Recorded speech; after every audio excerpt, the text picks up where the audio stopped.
picture this. You're walking through a field, maybe a cucumber field, and you see a traditional scarecrow standing right in the middle of it. Yeah, pretty standard sight. Right. But imagine you take off its tattered clothes. What is actually left underneath? Just a plain, simple wooden cross. Exactly. And with that specific image, which actually echoes Jeremiah chapter 10, verse 5, where idols are compared to those mute scarecrows, we are jumping straight into our deep dive today. And since you, our listener, have been actively studying the scriptures for over 20 years, you already know how crucial theological precision is, right? Oh, absolutely. You know firsthand how deeply visual paradigms shape our understanding of faith. Yeah, so today we're unpacking a highly specific historical and biblical debate, the instrument on which Jesus Christ provided the ransom sacrifice. Was it a torture stake or was it a cross? We are basing this entire exploration and keeping it completely impartial on the arguments and historical source material presented in a comprehensive video from the YouTube channel Hilfe für Zeugen Jehovah's. And what's really fascinating here is that the primary text they use for their argument is actually the New World Translation. Right. So the overarching question hovering above all these historical details is this: does the exact geometric shape of the wood fundamentally change the good news? Well, when you look at the scriptures, especially passages like Acts 16.31 or John 3.16 and 17. Yeah, the classic verses. Exactly. Or even the deep explanations from Paul in 1 Corinthians chapter 15, a very clear set of priorities emerges. Which the source points out, right? Yeah, the video focuses heavily on the fact that the absolute center of the gospel is faith in the ransom sacrifice itself. Yeah. And, the subsequent resurrection. But it's the act of devotion that takes center stage, not the physical object used for the execution. Precisely. I mean, Paul defines the good news to the Corinthians simply by saying that Christ died for our sins and was raised up. Right. Salvation in these core texts is always tied to the monumental event of the sacrifice. Exactly. The specific architectural or geometric shape of the execution tool just doesn't appear as a defining factor in those foundational texts. Let's think about that in an everyday, albeit kind of extreme scenario. Okay, lay it on me. Say you're trapped in a burning building, the flames cut off your exit, and a firefighter risks his own life, climbs up, and saves you right out the window at the absolute last second. Wow, okay.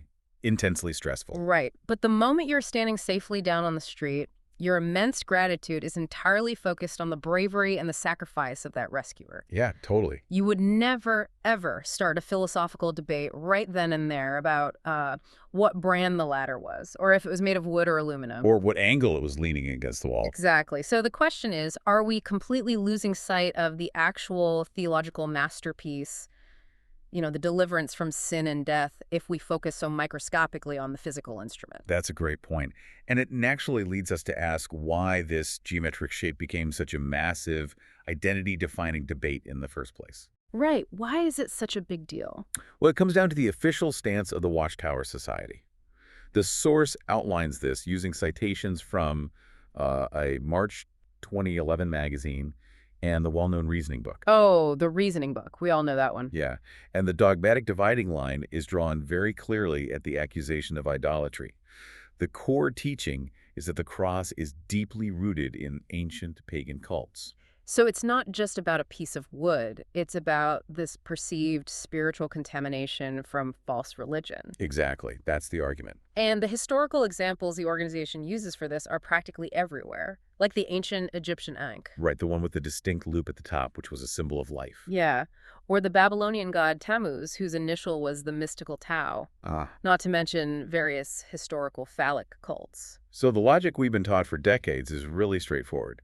Because this symbol existed in ancient cults condemned by Jehovah, using it in worship today is automatically idolatry. Right, and therefore directed against the Creator. Yeah, that's the established line of reasoning we're all extremely familiar with.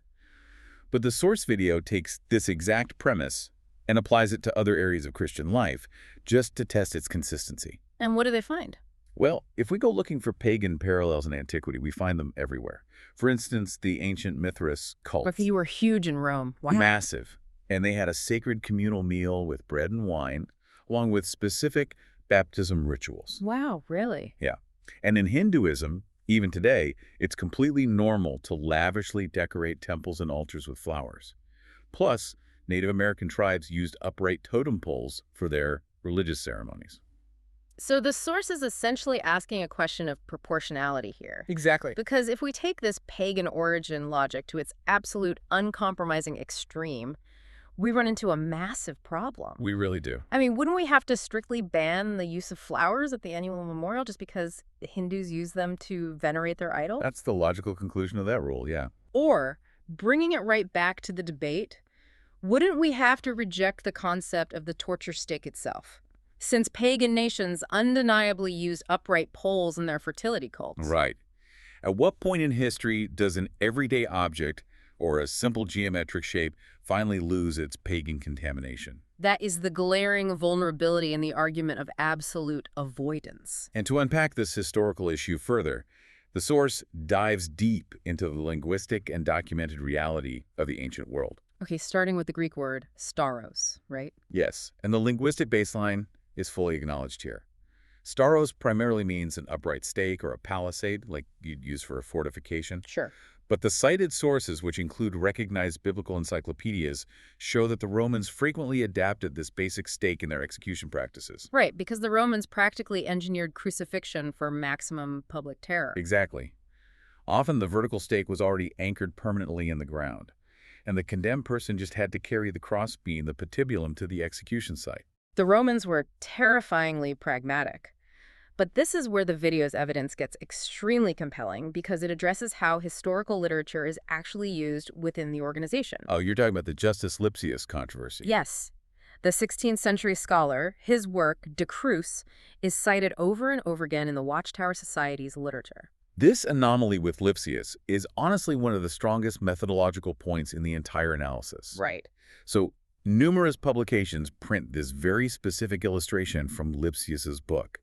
It shows a man nailed to a single upright stake, a crux simplex. And that image is used visually as historical proof for the torture stake doctrine. Exactly. But here's what the source reveals. In that exact same book, literally just a few pages after that drawing of the simple stake, Lipsius provides detailed illustrations of crucifixions on a two-beamed cross. Wow. He was just documenting the sheer variety of Roman execution methods. Let's just pause and think about the implications of that for a second. It's huge. If a researcher looks at a historical document that clearly shows the Romans used multiple methods, and they exclusively crop out the one single image that fits their prepackaged theology, While completely ignoring the next page. right, then we aren't talking about objective historical research anymore, that is, textbook confirmation bias, or worse, a deliberate misrepresentation of historical reality just to enforce a doctrinal boundary. Yeah, it's highly problematic. And if external history is handled that selectively, it makes you wonder what the internal scriptural reality actually says. And this pivot back to the scriptures is crucial, especially for someone who's been reading the New World Translation for decades. This part is fascinating. Yeah, the source directs our attention to John chapter 20, verse 25. The story of Thomas. Right. We all know the account. The Apostle Thomas is doubting the resurrection, and he lays down a very specific condition for his faith. He specifically says he will not believe unless he sees the print of the nails in Jesus' hands. The plural. Exactly. Nails. Plural. That isn't just some irrelevant grammatical quirk. That is a physical blueprint. Because if you study the organization's publications for 20 years, a very specific image is burned into your brain, right? Jesus hanging on a single torture stake, with his hands placed directly over one another, and one single massive nail driven through both wrists or hands. That is the absolute visual norm. But that deeply entrenched visual paradigm crashes head-on into the text of the New World Translation. It really does. Yeah. Because if Thomas specifically mentions nails, meaning at least two just for the hands, that mathematically and anatomically forces a different arm position. Right. To justify two nails in the hands, the arms would have had to be spread apart, which absolutely requires a crossbeam. Otherwise, mentioning multiple nails for the hands makes zero logical sense. It's amazing how a single letter, just the S at the end of the word nails, can completely dismantle a decades-old theological image. It's a huge detail. But we need to move from the physical evidence to the spiritual implications. Because even if it historically was a cross, many people still have a deep fear of idolatry. Right, because a lot of people today do use the cross as an amulet or an idol.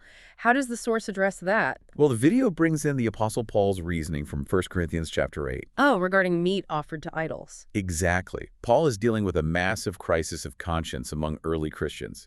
Could they eat meat that had previously been sacrificed to a pagan idol in a temple? For a lot of them, that meat felt spiritually contaminated. But Paul does something brilliant. He completely strips the idol of its power. He just plainly states that an idol is nothing in the world. Meat is just matter created by God. Oh, I see where this is going. Yeah, the source applies this profound principle of conscience to the cross debate. If an early Christian could eat that meat without actually worshiping the pagan god because their own inner conviction was pure, then believers today can view the cross merely as a silent reminder of the ransom. So the meaning of the object is defined by the intent of the believer, not by the ancient history of the wood itself. Precisely. Theologically, that makes perfect sense. But we still have to tackle the biggest emotional hurdle in this debate. You're thinking of the analogy from the reasoning book. Yes, the one every listener knows by heart. Would you cherish the weapon used to murder your best friend? It's a heavy question. If someone falsely accuses your friend and shoots them, would you make a duplicate of the gun, polish it, and wear it around your neck? Yeah, that argument digs deep. Intelligently, sure, but mostly emotionally. It generates this immediate visceral disgust toward the instrument. So how does the video counter such a powerful emotional frame? Well, they point out that while the analogy is rhetorically brilliant, it frames Jesus' sacrifice in a very specific, almost purely human way. What do you mean? It essentially reduces the death of Christ to a tragic, regrettable murder of a good buddy. But the theological reality is fundamentally different. Exactly. Jesus' death was not some tragic accident. It wasn't a pointless murder of a guy who was just in the wrong place at the wrong time. It was the calculated, voluntary climax of his entire earthly ministry. He even said himself that no one takes his life from him, but that he surrenders it voluntarily. So from that perspective, the perspective of willingness and victory, the instrument doesn't represent the crime of the cowardly Romans or the Pharisees. No, it represents ultimate love, the unmatched devotion, and the total triumph of Christ over sin. The symbol transforms from a murder weapon into a badge of victory. Exactly. And to prove that this isn't just some modern theological spin, the video dives into early Christian archaeology. Oh, the Alexamenos graffito, right. Yes. It is a fascinating piece of history. It's actually the earliest known visual depiction of the crucifixion found in Rome and dating back to the early 3rd century. But it's not some reverent, pious painting, is it? Yes. Not at all. It's a crude, mocking caricature scratched into a stone wall by a Roman soldier. It shows a man worshiping a figure with a donkey's head hanging on a cross. And the inscription roughly translates to, Alexamenos worships his god. This graffito is such a crucial historical milestone for this debate. It really is. Yeah. The source makes a brilliant point here. Those early Roman persecutors who carved that image obviously did not see the cross as an occult or pagan phallic symbol from their own culture. Right. If they viewed the cross as an ancient Roman or Babylonian fertility symbol, they would have respected it. They wouldn't have used it to mock a Christian. Exactly. They clearly saw it as the unmistakable, exclusive identifying mark of this new, despised Christian faith. They were making fun of the very concept that an almighty God would die on a Roman execution device. Yeah, the historical irony is just staggering. It really is. Because if the deadliest enemies of early Christianity used that specific shape of wood to identify and publicly mock believers, doesn't that inherently prove that the cross was recognized as a Christian identifier from the very beginning? It was defined as Christian by outsiders, long before any church councils ever voted on it. Exactly. And that dynamic, that external labeling by enemies, is incredibly strong evidence against the theory that the symbol was a creeping pagan infiltration. We've covered a lot of ground today: historical, linguistic, methodological, and biblical angles. And, engaging intensely with these kinds of nuances is exactly what characterizes a mature faith. Absolutely. Anyone who has grown in faith over decades knows that objectively examining the facts never weakens your belief in the ransom. It just sharpens your spiritual discernment. Let's summarize the key points we have extracted from this source today. The core message of the gospel is faith in the ransom, sacrifice, and resurrection, regardless of the execution instrument. While the organization rejects the cross due to pagan parallels, The source points out that many acceptable Christian practices also share ancient pagan similarities. Historical sources cited by the organization, such as Justus Lipsius, actually depict both a single stake and a cross. The plural use of nails in John 20.25 suggests the use of a crossbeam. The Apostle Paul's counsel on conscience indicates that a symbol's meaning is defined by the believer's intent, not its ancient origins. When you really let all these facts sink in, the grammar in John, the omitted historical drawings, Paul's deep theology, it leads us to a pretty profound realization about the nature of God and how he communicates.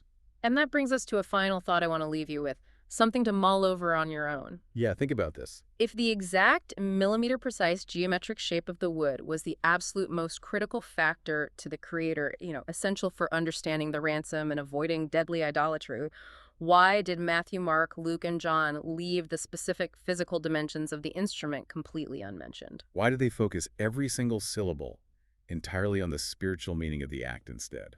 It's a question worth asking. If you want to review the original cited sources and follow this line of argument in detail for yourself, you can find the comprehensive video on the YouTube channel Hilfe für Zeugen Jehovah's. It really just proves that digging deeper is always worth the effort. Always. Thanks for joining us on this deep dive.